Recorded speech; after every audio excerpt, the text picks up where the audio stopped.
जय माता दी। I am doctor महिमा, एस्ट्रोलॉजर एंड वास्तु कंसल्टेंट। स्वागत है आप सभी का हमारे साथ साप्ताहिक राशिफल में। वीकली राशिफल 26 मई से लेकर 1 जून तक, जिसमें हम बात करेंगे टॉरस के लिए।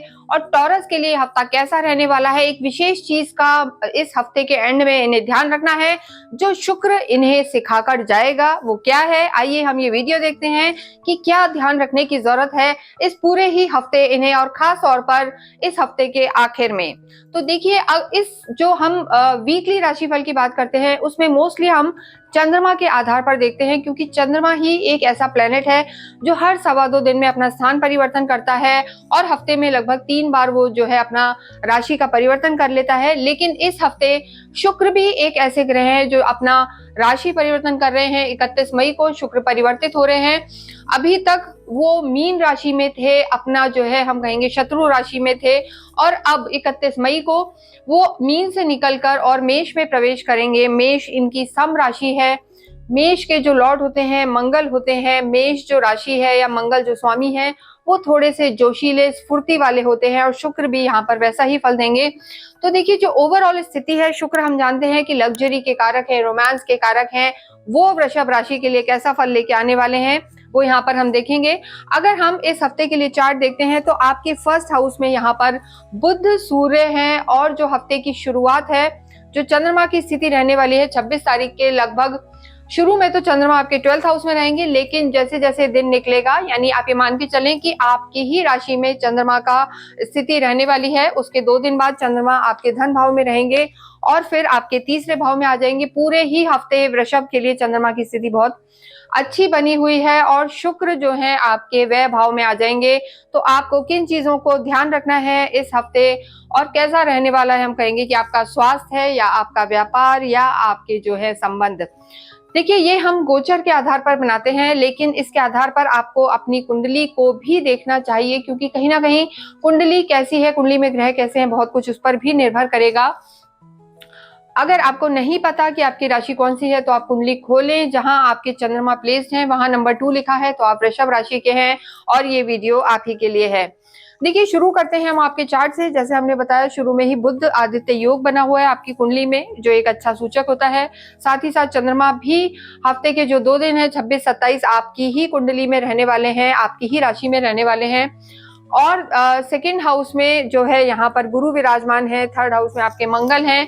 फोर्थ हाउस में माता के घर में आपके केतु हैं जो अभी अभी परिवर्तित हुए हैं। 10th हाउस में राहु हैं, और आपका जो 11वां भाव है यहाँ पर शुक्र और शनि है, लेकिन शुक्र 31 मई को निकलकर आपके व्यय भाव में आ जाएंगे। पूरे ही हफ्ते काल सर्प दोष का निर्माण हो रहा है। जिन बच्चों का जन्म होगा वो अपनी कुंडली में काल सर्प दोष लेकर आएंगे, यानी लाइफ में कहीं ना कहीं अप एंड डाउन की स्थिति उनके जीवन में बनी रहेगी इस हफ्ते। अगर हम बात करें आपके स्वास्थ्य की, तो देखिए, स्वास्थ्य यहाँ पर अच्छा नजर आ रहा है। वृषभ राशि के लिए चीजें यहाँ पर अच्छी हैं। बस थोड़ा सा जो हम कहेंगे इम्यूनिटी, जब भी हम यहाँ पर डे टू डे आपकी लाइफ को देखते हैं और हेल्थ को देखते हैं, तो फर्स्ट हाउस से आपकी हेल्थ को देखा जाता है। शुरू में चंद्रमा की स्थिति बहुत अच्छी है, चंद्रमा आपकी ही राशि में है, फिर दूसरे भाव में तो ये स्थान अच्छे हैं, तो ओवरऑल स्थिति अच्छी रहेगी। जो लेकिन हफ्ते का आखिरी दिन होगा, यानी 1 जून, 31 और 1 को जो है आपको थोड़ा सा अपनी इम्यूनिटी वीक लग सकती है। खांसी, जुकाम, गले खराब, ये सब रह सकता है, और कहीं ना कहीं स्टेमिना भी आपको कम नजर आ सकता है। उसका बहुत बड़ा रीजन है कि शुक्र उस समय आपके 12वें घर में आ जाएंगे। तो जैसे हमने कहा कि शुक्र की स्थिति आपको बहुत कुछ सिखा के जाएगी, तो शुक्र जो हफ्ते का एंड होगा वो आपकी इम्यूनिटी को वीक करेगा, आपकी हेल्थ को थोड़ा सा वीक कर सकता है। और चंद्रमा भी आखिरी दिन आपके 4थे भाव में आ जाएंगे। तो जो 31 और 1 होगा वहां पे आपके स्वास्थ्य का आपको बहुत ज्यादा ध्यान रखना है। जिन लोगों को अगर शुगर और थायराइड से रिलेटेड कोई इशू है तो उन्हें भी इस समय थोड़ा सा ध्यान रखने की जरूरत है, चीजें थोड़ी सी बढ़ सकती हैं।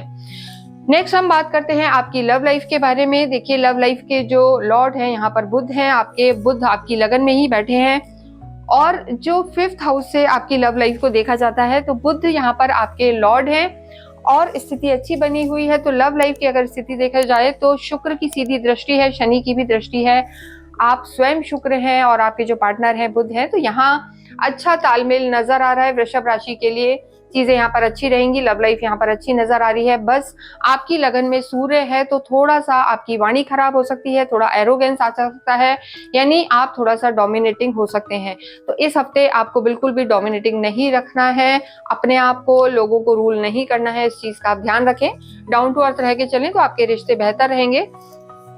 हफ्ते के एंड में यहाँ लव लाइफ में भी थोड़ा सा ध्यान देना है, क्योंकि जो शुक्र हैं, यानी आप स्वयं कहीं ना कहीं कोई ऐसी बात बोल सकते हैं जो आपके पार्टनर को बुरी लग सकती है। शुक्र बदल के आपके 12वें घर में आ जाएंगे, तो हफ्ते का जो एंड है टॉरस के लिए वो बहुत ज्यादा अच्छा नजर नहीं आ रहा है। हालांकि शुक्र यहाँ पर फिर महीने भर रहने वाले हैं, तो ऐसी स्थिति में आपको थोड़ा सा हेल्थ का भी ध्यान रखना है और रिश्तों का भी ध्यान रखना है। अब हम बात करेंगे आपकी प्रोफेशनल लाइफ की। इस पूरे ही हफ्ते अगर हम आपकी प्रोफेशनल लाइफ देखें तो देखिए, जो चंद्रमा की स्थिति है पूरे हफ्ते आपकी बहुत अच्छी है। पहले आप ही की राशि में है, फिर आपके धन भाव में रहेंगे और फिर तीसरे घर में रहेंगे, तो ओवरऑल प्रोफेशनल लाइफ यहाँ पर अच्छी रहने वाली है। देखिए, लेकिन राहु यहाँ पर आ चुके हैं, तो आपको कोई भी इम्पल्सिव डिसीजन नहीं लेना इस हफ्ते, इस चीज का आपको ध्यान रखना है।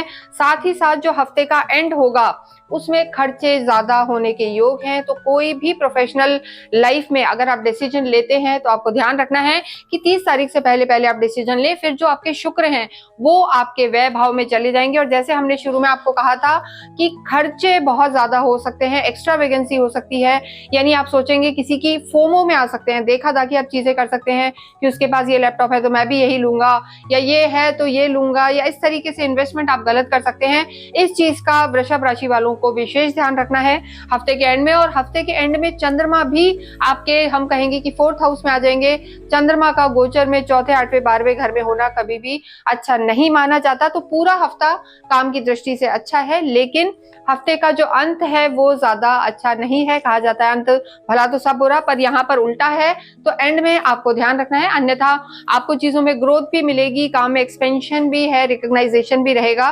तो ओवरऑल ये हफ्ता आपके कार्य की दृष्टि से अच्छा रहने वाला है।